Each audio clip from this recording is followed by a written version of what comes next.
In 2024, you will be astounded as to just how many golfers don't quite understand how to control a club face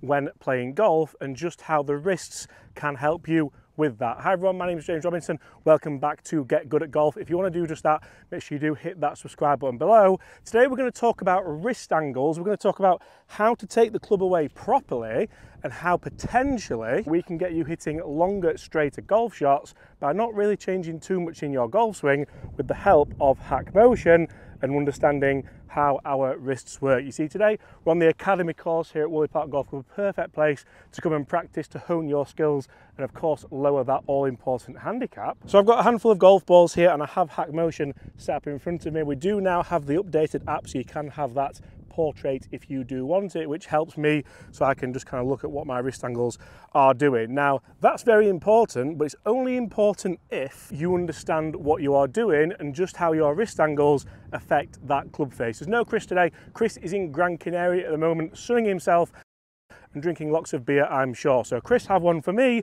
but as you'll see here, as we set up to the ball, I generally want nice neutral wrist angles at address here. I don't want too much cupping, I don't want too much bowing. As you can see, I have a little bit of extension here at my address with this mid-iron. If I was to push my handle forward a little bit, we get less and less, and that's how I generate that forward shaft lean. So where it's vitally important is to have a consistent move on the takeaway. So the last thing I want to do is massively extend that club on the way back. You'll see that actually opens the club face quite a lot. So we're at 35 there, extension. If I were to take that club back on the inside, now you can see this visually, but it really does help having a little bit more help with the Hack Motion. You can see now we're at 20 flexed, and that obviously closes the club face. So say if our takeaway is a little bit wrong, not a lot wrong, just a little bit wrong, a few degrees out, and this is where being able to gauge this can help massively. We'll talk about a drill a little bit later on that can help you with this as well.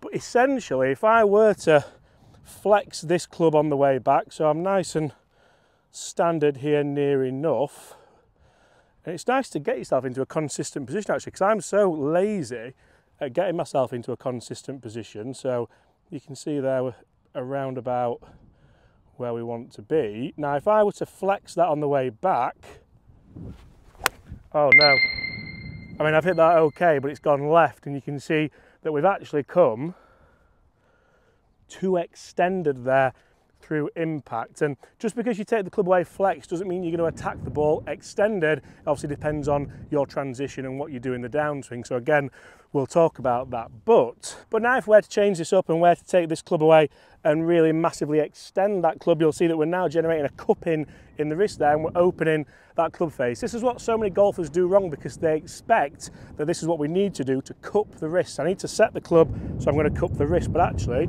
as soon as we start working on that extension, we're adding loft to that club, we're opening the face up, and generally these are the shots that you see. You'll see the first shot with the flexion was a low left shot because we took loft off it.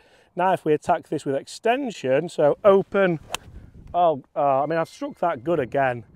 But now we look at that, and I actually struck that quite well out of the face. So that can be so frustrating, because part of the hardest thing in golf is striking the ball out of the middle of the face consistently. But if you don't have your wrist angles right, if you have the club face closed or open on the way back, that's when you start to struggle. So what we want to do is make sure that as we take this club back, and I'm not thinking about numbers for now, but having the Hack Motion does help, is take that club away so the club face is level with our spine angle. We've worked on this before and Get Good at Golf, but being able to look at just how much extension and flexion is there, so I can work on this consistently, and I look at those numbers and know exactly what I'm looking for. So realistically, all I'm doing there is flexing the club a tiny bit to feel like I'm getting in the right place.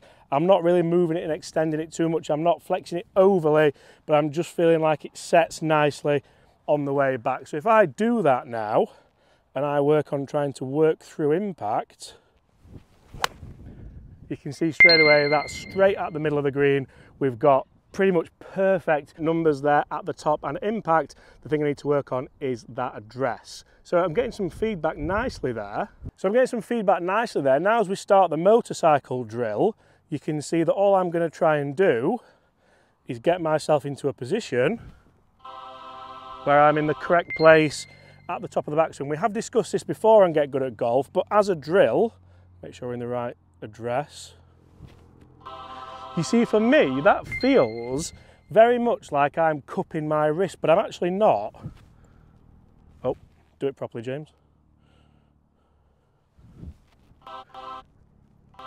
There we go.